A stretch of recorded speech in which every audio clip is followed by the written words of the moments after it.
بسم الله الرحمن الرحيم. عن عبد الرحمن بن سمرة رضي الله تعالى عنه قال قال رسول الله صلى الله تعالى عليه وسلم في الحديث ما ضر عثمان ما عمل بعد اليوم رواہ الترمذی۔ نبی کریم صلی اللہ علیہ وسلم نے ارشاد فرمایا، عثمان آج کے دن کے بعد جو مرضی عمل کریں ان کے لیے نقصان دہ نہیں ہے۔ دوستو 18 ذی الحج سیدنا عثمان غنی رضی اللہ تعالیٰ عنہ کو یوم شہادت ہے، اور حضرت عثمان غنی کی دین اسلام کے لیے بے شمار خدمات ہیں، اور خاص طور پر مالی خدمات۔ صحابہ کرام جب مدینہ منورہ میں تشریف لائے تو پینے کے لیے میٹھے پانی کا کنواں نہیں تھا، تو حضور علیہ الصلوۃ والسلام نے ترغیب دی، میں یشتری بئر روما، حضور نے فرمایا جو بئر روما کو خرید کے مسلمانوں کے لیے وقف کرے اس کے لیے جنت کی ضمانت ہے۔ حضرت عثمان غنی رضی اللہ تعالیٰ عنہ نے اپنے مال میں سے بئر روما کو خرید کے مسلمانوں کے لیے وقف کیا۔ پھر جب مسجد نبوی شریف کی جگہ کچھ کم پڑ گئی تو غزوہ خیبر کے بعد اس کی توسیع کے لیے حضور علیہ الصلوۃ والسلام نے فرمایا، کون ہے جو فلاں جگہ کو خرید کے مسجد نبوی کے لیے وقف کرے، میں اس کے لیے جنت کا ضمانتی ہوں۔ حضرت عثمان غنی رضی اللہ تعالیٰ عنہ نے مسجد نبوی شریف کے لیے جگہ خرید کر وقف کی۔ پھر اس کے بعد آیا غزوہ تبوک، بہت اہم غزوہ کہ اس کے اندر موسم اور حالات کے اعتبار سے بے حد سختی تھی، اس لیے حدیث میں اس کو جیش العسرہ کہا جاتا ہے۔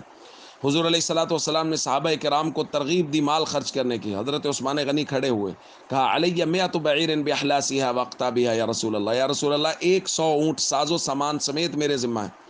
پھر حضور علیہ الصلوۃ والسلام نے دوبارہ ترغیب دی تو پھر کھڑے ہوئے، علیہ مئۃ بعیر باحلاسها واقطابها۔ پھر حضور علیہ الصلوۃ والسلام نے ترغیب دی، پھر کھڑے ہوئے، علیہ 300 بعیر باحلاسها واقطابها۔ علماء نے لکھا ہے مختلف روایات کو جمع کریں تو 900 اونٹ ساز و سامان سمیت حضرت عثمان غنی رضی اللہ تعالیٰ عنہ نے اس غزوہ میں دیا، اور 5 کلو سونا حضور علیہ الصلوۃ والسلام کی خدمت میں پیش کیا۔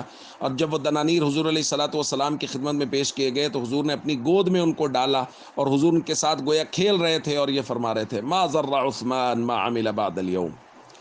تو دوستو صحابہ اور اہل بیت کی قربانیوں سے اور ان کے ایثار سے دین صحیح شکل میں ہم تک پہنچا ہے۔ اب آج کے دور میں اگر کوئی شخص صحابہ یا اہل بیت میں سے کسی بھی فرد کے خلاف کوئی بات اپنی زبان سے نکالتا ہے، اپنے بغض کا اظہار کرتا ہے، تو یاد رکھیے وہ صحابہ سے نہیں، وہ اللہ کے نبی سے بغض رکھتا ہے، کیونکہ حضور کا فرمان ہے وَمَنْ أَبْغَضَهُمْ فَبِبُغْضِي أَبْغَضَهُمْ، جو صحابہ سے بغض رکھتا ہے وہ دراصل میں محمد کریم سے بغض رکھتا ہے، اور میرے بغض کی وجہ سے صحابہ سے بغض رکھتا ہے۔ اس لیے جو شخص صحابہ اور اہل بیت کے صحابہ میں سے کسی بھی شخصیت کے بارے میں کوئی نازیبا بات کہے، نازیبا جملہ کہے، اس کی بات قطعاً نہ سنیں، کیونکہ یہ قرآن کے خلاف بات کر رہا ہے، نبی کریم صلی اللہ علیہ وسلم کے فرمان کے خلاف بات کر رہا ہے۔